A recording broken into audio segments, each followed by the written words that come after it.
तर हाय, हॅलो, नमस्कार. कसे आहात सगळे? तर आपल्या आजच्या नवीन व्लॉगमध्ये सर्वांचं स्वागत आहे. तर मी 23 तारखेला शूट केलेला व्लॉग आहे, ज्या दिवशी आम्ही शेगावला गजानन महाराजांच्या दर्शनासाठी गेलो होतो. तर आम्ही 20वा भक्त निवासच्या इथं थांबलो होतो आणि तिथलं थोडंसं क्लिप्स मी शूट केलेल्या आहेत. तर 23 तारखेला दर्शनाला गेल्यानंतर सकाळी छान आम्ही आवरलं आणि त्यानंतर आता आम्ही नाश्त्यासाठी प्रसादालयाच्या इकडे जात आहे. तर माझ्या दोन्ही नंदा, त्यांची फॅमिली आणि आमची फॅमिली मिळून आम्ही असं शेगावच्या दर्शनासाठी गेलेलो होतो. तर इथं भक्त निवासच्याच इथं प्रसादालय आहे आणि इथंच आम्ही आता नाश्ता करून घेणार आहे. तर अ, परिसर इतका सुंदर, स्वच्छ आहे आणि शेगाव तर प्रसिद्धच आहे स्वच्छतेच्या बाबतीत आणि तिथल्या सेवेकऱ्यांच्या बाबतीत. पांढऱ्या कपड्यातील सेवेकरी हे आपल्या सेवेसाठी नेहमीच तत्पर असतात आणि कुठेही कचरा, कुठेही घाण इथं तुम्हाला दिसणार नाही. तर हे प्रसादालय आहे आणि इथं आम्ही आता नाश्ता करायसाठी गेलो होतो. तर छान इडली सांबर, पोहे, उपमा, चहा, कॉफी, दूध, त्यानंतर ज्यांचा उपवास असेल त्यांच्यासाठी साबुदाण्याची खिचडी अशी व्यवस्था होती आणि इथं कुपन सिस्टीम आहे. तुम्ही कुपन घेऊन नाश्ता करू शकता आणि चवीला सुद्धा नाश्ता खूप सुंदर होता आणि इथं सुद्धा स्वच्छतेचं तितकंच काळजी घेतलेली होती. आम्ही जेवढ्या वेळ तिथं बसलो होतो तेवढ्या वेळ 2-3 वेळा आमचे ग्लाससुद्धा चेंज करण्यात आलेले होते. तर इथं मी आहे आणि ऋग्वेदचे पप्पा. तसं तर त्यांना कॅमेरा जास्त नाही यायला आवडत, पण तरी पण थोडंसं मी त्यांचं शूट घेतलेलं आहे.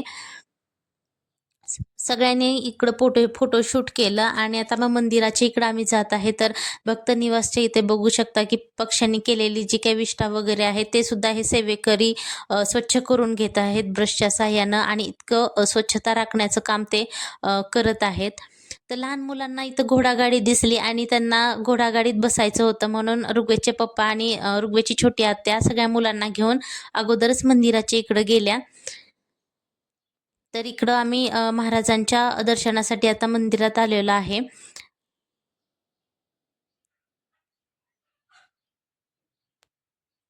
तर आता आम्ही समाधीच्या इकडं दर्शनासाठी चाललेलो आहे. ज्यांना मुखदर्शन घ्यायचं आहे ते सुद्धा घेऊ शकता.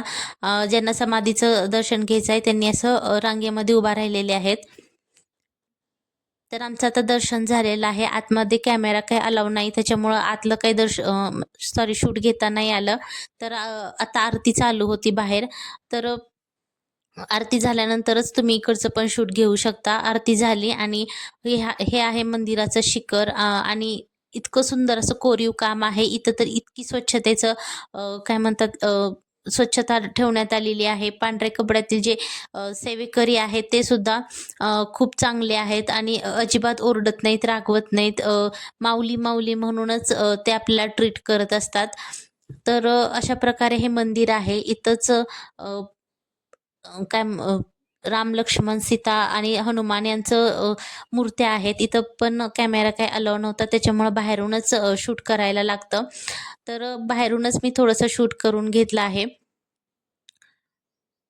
इथं म्हणजे दर्शन घेताना कुठलाही सिक्युरिटी गार्ड किंवा पोलीस असं काहीच नाहीये. तिथं फक्त सेवेकरी आहेत आणि म्हणजे कुठल्याही प्रकारचा धक्का वगैरे नाही, की ओढाओढ नाही. शांत निवांत असं महाराजांचं आमचं दर्शन झालं. त्यानंतर प्रसाद घेतला. भात, पिठलं वगैरे छान आम्ही एन्जॉय केला. त्यानंतर गुळातला शिरा मला खूप आवडला आणि जेवणाला इतकी छान अशी चव होती. कुठलेही जास्त मसाले नाहीत किंवा कांदा लसूण सुद्धा नाही. तरी पण जेवण खूप चविष्ट होतं आणि एक दैवी चव होती त्याला.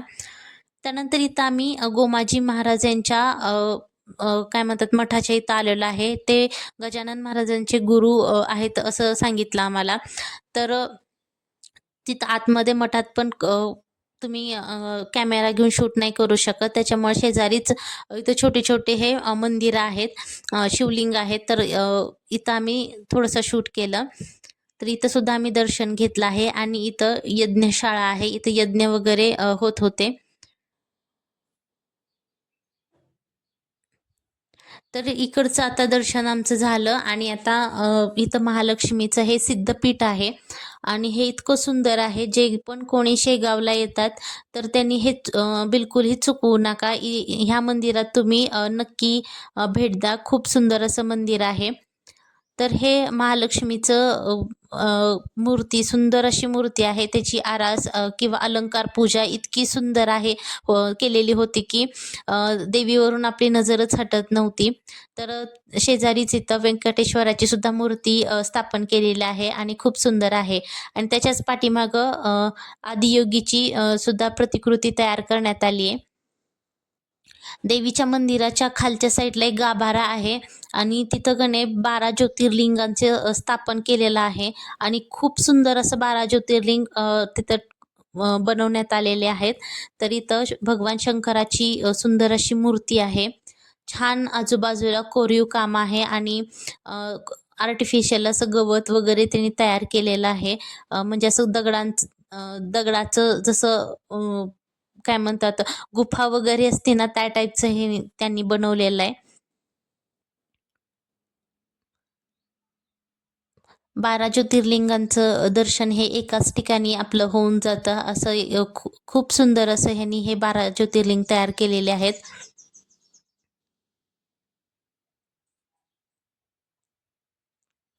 आम्ही ज्या दिवशी गेलो होतो त्या दिवशी बऱ्यापैकी गर्दी होती आणि थोडासा कॅमेरा म्हणजे रांगेत असल्यामुळं शेक होतोय.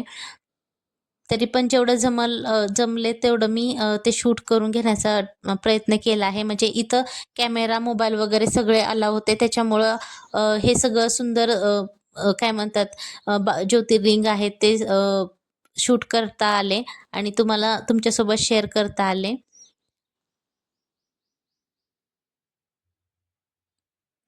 आतमधलं वातावरण सुद्धा खूप असं थंड होतं आणि अ, खूप असं प्रसन्न असं वातावरण होतं.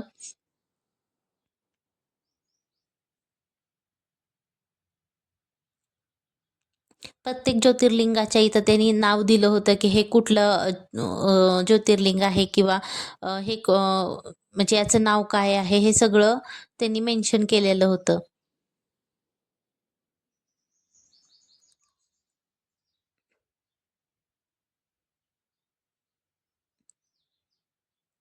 गाभाऱ्यामध्ये सुद्धा दगडावरती कोरीव काम केलेलं, नक्षीकाम केलेलं असं भिंती होत्या आणि खूप सुंदर असं वातावरण होतं इथलं.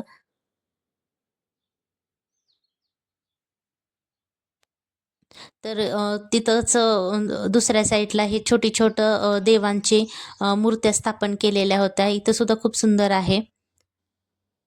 साईबाबा, गाई वासरू, त्यानंतर राधाकृष्ण आहे, त्यानंतर गणपती असं स्थापन केलेलं आहे.